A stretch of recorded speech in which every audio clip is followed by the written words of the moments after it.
कौसल्या सुप्रजा रामपूर्वा सन्ध्या प्रवर्तते। उत्तिष्ठ नरशार्दूल कर्तव्यं दैवमान्हिकम्। कौसल्या सुप्रजा रामपूर्वा सन्ध्या प्रवर्तते। उत्तिष्ठ नरशार्दूल कर्तव्यं दैवमान्हिकम्। उत्तिष्ठोत्तिष्ठ गोविन्द उत्तिष्ठ गरुडध्वज। उत्तिष्ठ कमलाकान्त त्रैलोक्यं मङ्गलं कुरु। उत्तिष्ठोत्तिष्ठ गोविन्द उत्तिष्ठ गरुडध्वज। उत्तिष्ठ कमलाकान्त त्रैलोक्यं मङ्गलं कुरु। मातः समस्तजगतां मधुकैटभारेः वक्षो विहारिणि मनोहर दिव्यमूर्ते। श्रीस्वामिनि श्रितजनप्रियदानशीले श्रीवेङ्कटेश दयिते तव सुप्रभातम्। मातः समस्तजगतां मधुकैटभारेः वक्षो विहारिणि मनोहर दिव्यमूर्ते। श्रीस्वामिनि श्रितजनप्रियदानशीले श्रीवेङ्कटेश दयिते तव सुप्रभातम्। तव सुप्रभातमरविन्दलोचने भवतु प्रसन्नमुखचन्द्रमण्डले। विधिशङ्करेन्द्रवनिताभिरर्चिते वृषशैलनाथ दयिते दयानिधे। अत्र्यादिसप्तऋषयः समुपास्य सन्ध्याम् आकाशसिन्धुकमलानि मनोहराणि। आदाय पादयुगमर्चयितुं प्रपन्नाः शेषाद्रिशेखर विभो तव सुप्रभातम्। पञ्चाननाब्ज भव षण्मुखवासवाद्याः त्रैविक्रमादिचरितं विबुधास्तुवन्ति। भाषापतिः पठति वासरशुद्धिमारात् शेषाद्रिशेखर विभो तव सुप्रभातम्। ईषत्प्रफुल्लसरसीरुहनारिकेलपूगद्रुमादिषु मनोहरपालिकानाम् आवाति मन्दमनिलः सह दिव्यगन्धैः शेषाद्रिशेखर विभो तव सुप्रभातम्। उन्मील्य नेत्रयुगमुत्तमपञ्चरस्था पात्रावशिष्टकदलीफलपायसानि भूत्वा सलीलमथकेलिशुकः पठन्ति शेषाद्रिशेखर विभो तव सुप्रभातम्। तन्त्री प्रकर्षमधुरस्वनया विपञ्च्या गायत्यनन्तचरितं तव नारदोऽपि। भाषा समग्रमसकृत्करचालरम्यम् शेषाद्रिशेखर विभो तव सुप्रभातम्। भृङ्गावली च मकरन्दरसानुविद्धझनकारगीतनिनदैः सह सेवनाय निर्यात्युपान्तसरसीकमलोदरेभ्यः शेषाद्रिशेखर विभो तव सुप्रभातम्। योषागणेन वरदग्निविमथ्यमाने घोषालयेषु दधिमन्थन तीव्रघोषाः रोषात् कलिं वदधते ककुभश्च कुम्भाः शेषाद्रिशेखर विभो तव सुप्रभातम्। पद्मेशमित्रशतपत्रगतालिवर्गाः हर्तुं श्रियं कुवलयस्य निजाङ्गलक्ष्म्या भेरीनिनादमिव बिभ्रति तीव्रनादम् शेषाद्रिशेखर विभो तव सुप्रभातम्। श्रीमन्नभीष्टवरदाखिललोकबन्धो श्री श्रीनिवास जगदैकदयैकसिन्धो श्रीदेवतागृहभुजान्तर दिव्यमूर्ते श्रीवेङ्कटाचलपते तव सुप्रभातम्। श्रीमन्नभीष्टवरदाखिललोकबन्धो श्री श्रीनिवास जगदैकदयैकसिन्धो श्रीदेवतागृहभुजान्तर दिव्यमूर्ते श्रीवेङ्कटाचलपते तव सुप्रभातम्। श्रीस्वामी पुष्करिणिकाप्लवनिर्मलाङ्गाः श्रेयोर्थिनो हरविरिञ्च सनन्दनाद्याः द्वारे वसन्ति वरवेत्रहतोत्तमाङ्गाः श्रीवेङ्कटाचलपते तव सुप्रभातम्। श्रीशेषशैलगरुडाचलवेङ्कटाद्रिनारायणाद्रिवृषभाद्रिवृषाद्रिमुख्याम् आख्यां त्वदीयवसतेरनिशं वदन्ति श्रीवेङ्कटाचलपते तव सुप्रभातम्। सेवापरः शिवसुरेश कृशानुधर्मरक्षोऽम्बुनाथ पवमानधनाधिनाथाः बद्धाञ्जलि प्रविलसन्निजशीर्षदेशाः श्रीवेङ्कटाचलपते तव सुप्रभातम्। घाटेषु ते विहगराज मृगाधिराज नागाधिराज गजराज हयाधिराजाः स्वस्वाधिकारमहिमाधिकमर्थयन्ते श्रीवेङ्कटाचलपते तव सुप्रभातम्। सूर्येन्दुभौमबुधवाक्पतिकाव्यसौरिस्वरभानुकेतुदिविषत्परिषत्प्रधानाः त्वद्दासदासचरमावधिदासदासाः श्रीवेङ्कटाचलपते तव सुप्रभातम्। त्वत्पादधूलिभरितस्फुरितोत्तमाङ्गाः स्वर्गापवर्गनिरपेक्षनिजान्तरङ्गाः कल्पागमाकलनयाकुलतां लभन्ते श्रीवेङ्कटाचलपते तव सुप्रभातम्। त्वद्गोपुराग्रशिखराणि निरीक्षमाणाः स्वर्गापवर्गपदवीं परमाश्रयन्तः मर्त्या मनुष्यभुवने मतिमाश्रयन्ते श्रीवेङ्कटाचलपते तव सुप्रभातम्। श्रीभूमिनायक दयादिगुणामृताब्धे देवाधिदेव जगदेक शरण्यमूर्ते श्रीमन् अनन्त गरुडादिभिरर्चिताङ्घ्रे श्रीवेङ्कटाचलपते तव सुप्रभातम्। श्रीपद्मनाभ पुरुषोत्तम वासुदेव वैकुण्ठमाधव जनार्दन चक्रपाणे श्रीवत्सचिह्न शरणागत पारिजात श्रीवेङ्कटाचलपते तव सुप्रभातम्। कन्दर्पदर्पहर सुन्दर दिव्यमूर्ते कान्ताकुचाम्बुरुह कुद्मललोल दृष्टे कल्याण निर्मल गुणाकर दिव्यकीर्ते श्रीवेङ्कटाचलपते तव सुप्रभातम्। मीनाकृते कमठकोल नृसिंहवर्णिन् स्वामिन् परश्वथ तपोधन रामचन्द्र शेषांश रामयदुनन्दन कल्किरूप श्रीवेङ्कटाचलपते तव सुप्रभातम्। एलालवङ्गधनसार सुगन्धितीर्थम् दिव्यं वियत्सरिति हेमघटेषु पूर्णम् धृत्वाद्यवैदिकशिखामणयः प्रहृष्टा तिष्ठन्ति वेङ्कटपते तव सुप्रभातम्।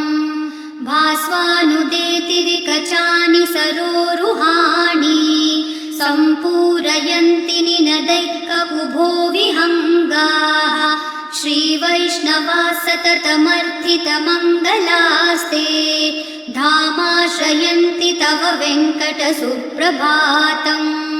ब्रह्मादयः सुरवराः समहर्षयस्ते सन्तः सनन्दन मुखास्तवथ योगिवर्याः धामान्तिके तव हि मङ्गलवस्तु हस्ताः श्रीवेङ्कटाचलपते तव सुप्रभातम्। लक्ष्मीनिवास निरवद्य गुणैकसिन्धो संसारसागर समुत्तरणैकसेतो वेदान्तवेद्य निजवैभव भक्तभोग्य श्रीवेङ्कटाचलपते तव सुप्रभातम्। लक्ष्मीनिवास निरवध्य गुणैकसिन्धो संसारसागर समुत्तरणैकसेतो वेदान्तवेद्य निजवैभव भक्तभोग्य श्रीवेङ्कटाचलपते तव सुप्रभातम्। इत्थं वृषाचलपतेरिह सुप्रभातम्।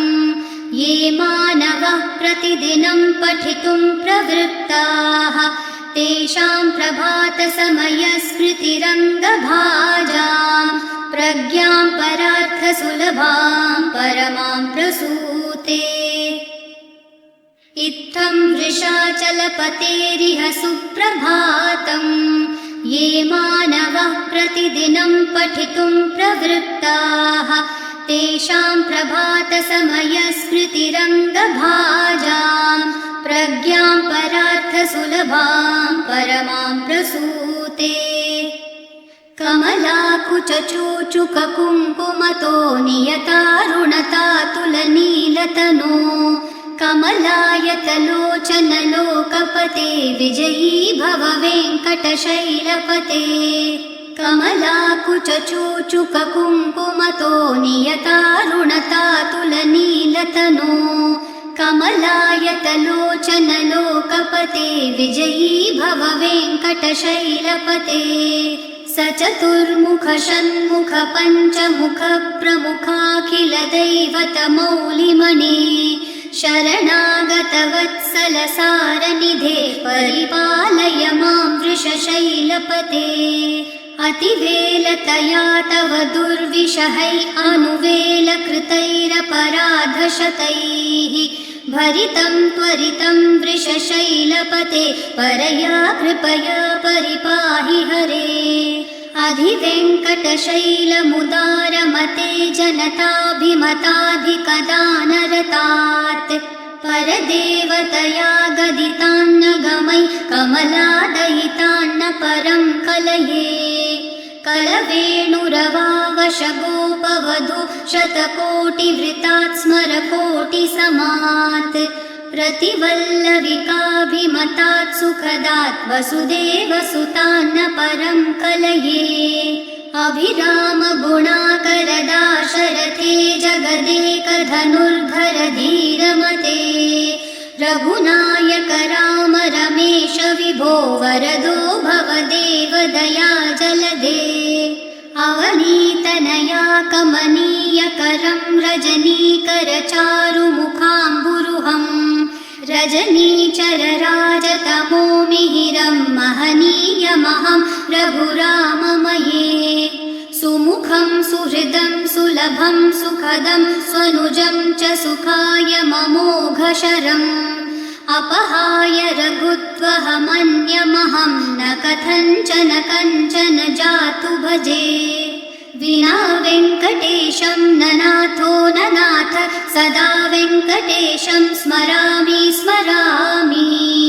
हरे वेङ्कटेश प्रसीद प्रसीद प्रियं वेङ्कटेश प्रयच्छ प्रयच्छ। विना वेङ्कटेशं ननाथो ननाथ सदा वेङ्कटेशं स्मरामि स्मरामि। हरे वेङ्कटेश प्रसीद प्रसीद प्रियं वेङ्कटेश प्रयच्छ प्रयच्छ। अहं दूरतस्ते पदाम्भोजयुग्म प्रणामेच्छयागत्य सेवां करोमि। सकृत्सेवया नित्यसेवाफलं त्वं प्रयच्छ प्रयच्छ प्रभो वेङ्कटेश। अज्ञानिना मया दोषान् अशेषान् विहितान् हरे क्षमस्वत्वं शेषशैलशिखामणे। अज्ञानिना मया दोषान् अशेषान् विहितान् हरे क्षमस्वत्वं शेषशैलशिखामणे।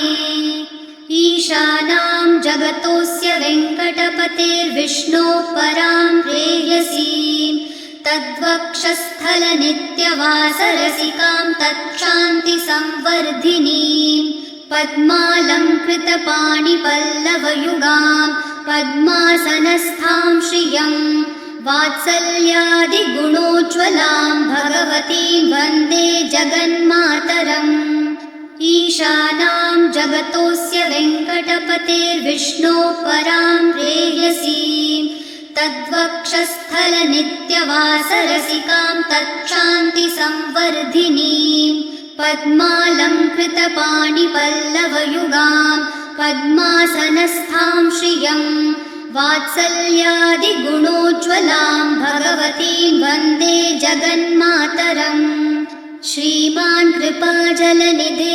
कृतसर्वलोकसर्वज्ञशक्तनटवत्सल सर्वशेषिन् स्वामिन् सुशीलसुलभाश्रितपारिजात श्रीवेङ्कटेशचरणौ शरणं प्रपद्ये श्रीमान् कृपाजलनिधे कृतसर्वलोकसर्वज्ञशक्तनटवत्सल सर्वशेषिन् स्वामिन् सुशीलसुलभाश्रितपारिजात श्रीवेङ्कटेशचरणौ शरणं प्रपद्ये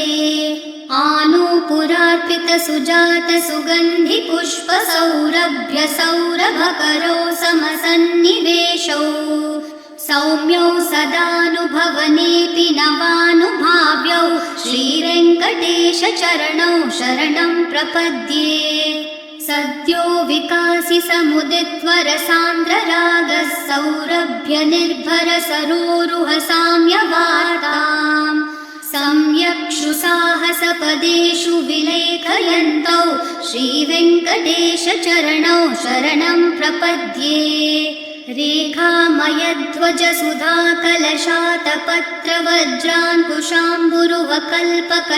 रेखामयध्वजसुधाकलशातपत्रवज्राङ्कुशाम्बुरुवकल्पकशङ्खचक्रैः भव्यैरलङ्कृततलौ परतत्त्वचिह्नैः श्रीवेङ्कटेशचरणौ शरणं प्रपद्ये ताम्रोदरद्युतिपराजितपद्मरागौ ब्राह्मेर्महोभिरभिभूतमहेन्द्रनीलौ उद्यन्नखांशुभिर्दस्तशशाङ्कभासौ श्रीवेङ्कटेशचरणौ शरणं प्रपद्ये सप्रेमभीतिकमलाकरपल्लवाभ्यां सम्माहनेऽपि सपदि क्लममादधानौ कान्ताववाङ्मनसगोचरसौ कुमारौ श्रीवेङ्कटेशचरणौ शरणं प्रपद्ये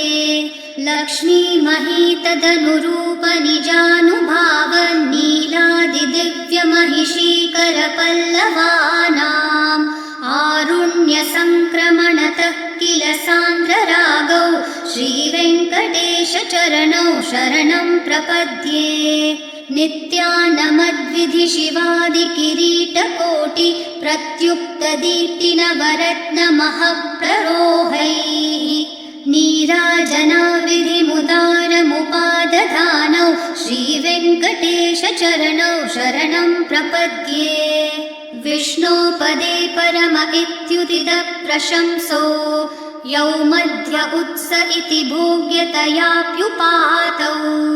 भूयस्ततेति तव पाणितलप्रदिष्टौ श्रीवेङ्कटेशचरणौ शरणं प्रपद्ये पार्थाय तत्सदृशसारथिना त्वयैव यौ दर्शितौ स्वचरणौ शरणं व्रजेति भूयोऽपि मह्यमिहतौ करदर्शितौ ते श्रीवेङ्कटेशचरणौ शरणं प्रपद्ये मन्मूर्धिकालियफले विकटाटवीषु श्रीवेङ्कटाद्रिशिखरे शिरसि श्रुतीनां चित्तेऽप्यनन्यमनसां सममाहितौ ते श्रीवेङ्कटेशचरणौ शरणं प्रपद्ये आम्लानहृष्यदवनीतलकीर्णपुष्पौ श्रीवेङ्कटाद्रिशिखराभरणायमानौ आनन्दिताखिलमनोनयनौ तवेतौ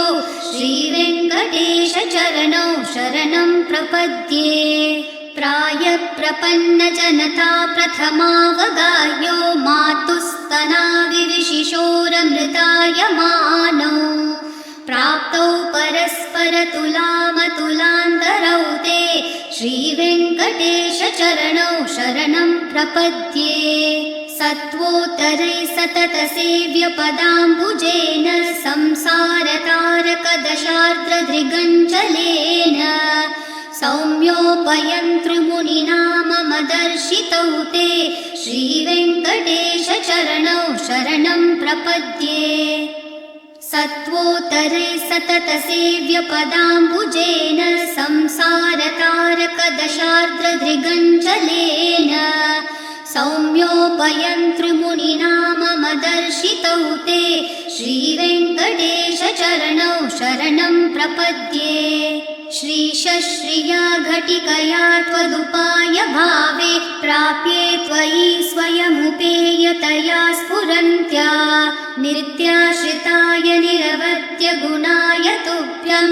स्यां किङ्करो वृषगिरीश न जातु मह्यम् श्रीशश्रिया घटिकया त्वदुपाय भावे प्राप्ये त्वयि स्वयमुपेयतया स्फुरन्त्या नित्याश्रिताय निरवद्य गुणाय तुभ्यं स्यां किङ्करो वृषगिरीश न जातु मह्यम् श्रियः कान्ताय कल्याणनिधये निधयेऽर्थिनां श्रीवेङ्कटनिवासाय श्रीनिवासाय मङ्गलम् श्रियः कान्ताय कल्याणनिधये निधयेऽर्थिनां श्रीवेङ्कटनिवासाय श्रीनिवासाय मङ्गलम् लक्ष्मी सविभ्रमालोकसुप्रविभ्रह्मचक्षुषे चक्षुषे सर्वलोकानां वेङ्कटेशाय मङ्गलम्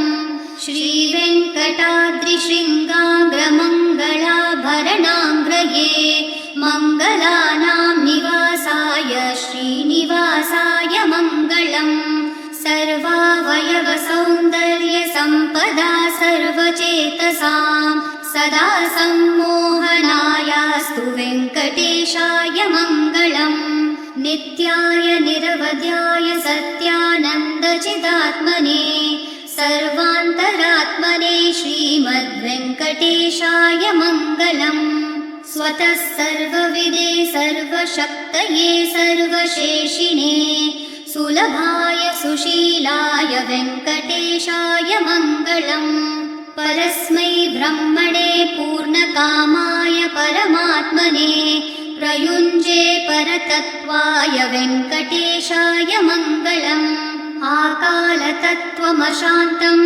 आत्मनामनुपश्यताम् अतृप्तामृतरूपाय वेङ्कटेशाय मङ्गलम् प्रायस्वचरणौ पुंसां शरण्यत्वेन पाणिना कृपया दिशते श्रीमद्वेङ्कटेशाय मङ्गलम् दयामृत्तरङ्गिन्यास्तरङ्गैरिव शीतलैः अपाङ्गैः सिञ्चते विश्वं वेङ्कटेशाय मङ्गलम् सद्भूषाम्बरहेतिनां सुषमावहमूर्तये सर्वार्तिशमनायास्तु वेङ्कटेशाय मङ्गलम् श्रीवैकुण्ठविरक्ताय स्वामि पुष्करिणितटे रमया रममाणाय वेङ्कटेशाय मङ्गलम् श्रीवैकुण्ठविरक्ताय स्वामि पुष्करिणितटे रमया